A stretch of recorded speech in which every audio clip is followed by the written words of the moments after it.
Fala, Gabeira! Olá, semanas duras, podcasts curtos, mas de qualquer maneira estou aqui.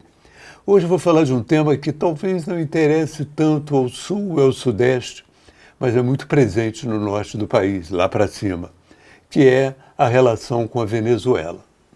Sabe que nós aqui acostumamos a ver a relação com a Venezuela através de duas óticas, né? A ótica do Bolsonaro, que é de rompimento de relações com a Venezuela, e a ótica do Lula, que é de passar pano sobre a ditadura do Nicolás Maduro. Eu não aceito nenhuma dessas posições. Eu acho que nós devemos ter relações diplomáticas com a Venezuela, ao contrário do Bolsonaro, e acho que devemos ser críticos, bastante incisivos, quanto à falta de democracia na Venezuela, ao contrário do Lula. Mas, no entanto, o que eu queria falar hoje é sobre os problemas comuns que nós temos com a Venezuela e que não aparecem muito no nosso noticiário e não aparecem muito também no cotidiano aqui do sul do país. Um deles é a existência de 270 mil refugiados. Eu acompanhei a chegada desses refugiados numa cidade de Roraima chamada Pacaraima, na fronteira com a Venezuela, perto de Santa Helena, na Venezuela.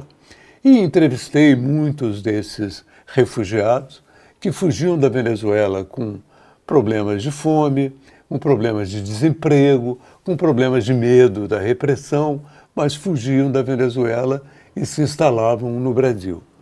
Uma grande parte deles foi para a Colômbia.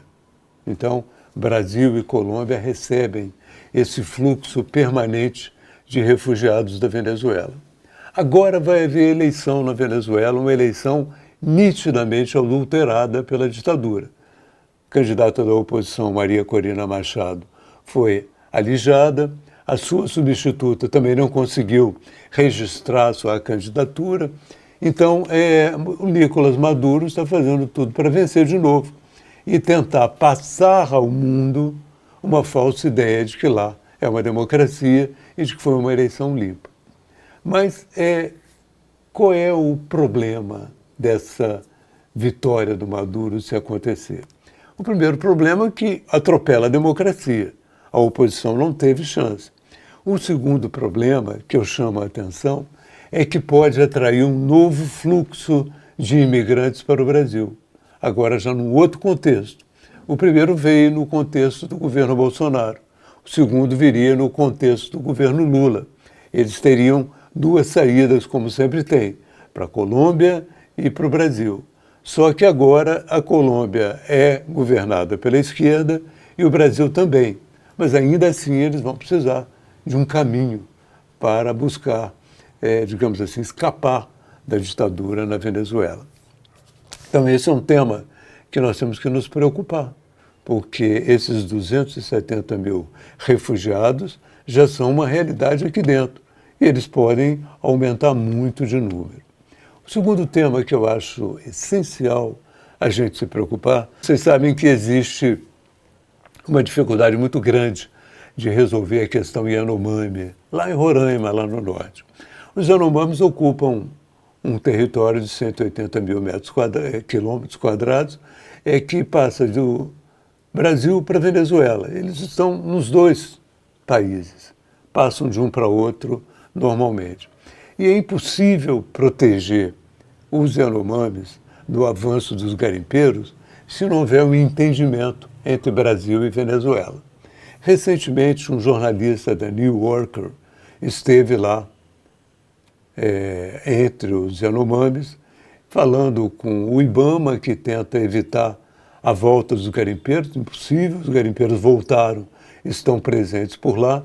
O projeto do Lula, até o momento de proteger os Yanomamis, fracassou, mas o Lula, numa entrevista a esse jornalista, diz o seguinte: nós temos dificuldade com os venezuelanos, porque muitos garimpeiros vêm de lá.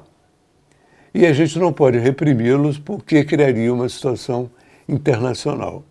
Eu sei que isso é possível, mas quando eu era deputado, faz muito tempo isso, Mas quando eu era deputado, nós tínhamos um grupo, Brasil-Venezuela, exatamente para tratar desses problemas comuns entre o Brasil e a Venezuela. Um dos problemas comuns era o que fazer para proteger os Yanomamis. O Brasil tem a obrigação de iniciar um diálogo com a Venezuela para conseguir trazer a Venezuela para essa política de proteção aos Yanomamis. Enquanto não fizer isso, a situação ficará muito delicada. Eu fui informado que militares venezuelanos cooptados pela ditadura têm interesses em garimpo naquela região, o que torna a situação muito complicada. Mas o primeiro passo que o Brasil deveria tomar, creio eu, seria ter um adido militar na Venezuela.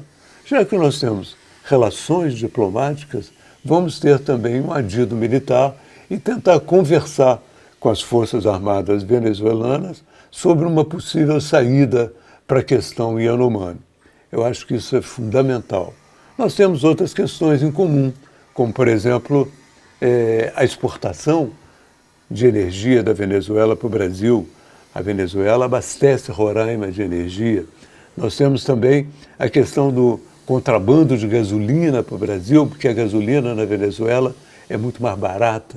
E temos também um monumento internacional ecológico, que é o Monte Roraima, que pertence aos dois países e é um centro de turismo da garotada internacional muito importante. Por isso que eu acho que a gente tem que ter com a Venezuela uma posição diferente da do Bolsonaro, que era uma posição de romper, e uma posição diferente da do Lula, que é uma posição de passar pano. A posição do Brasil devia ser uma posição independente, mas com relações diplomáticas e com a tentativa de discutir seriamente nossos problemas em comum.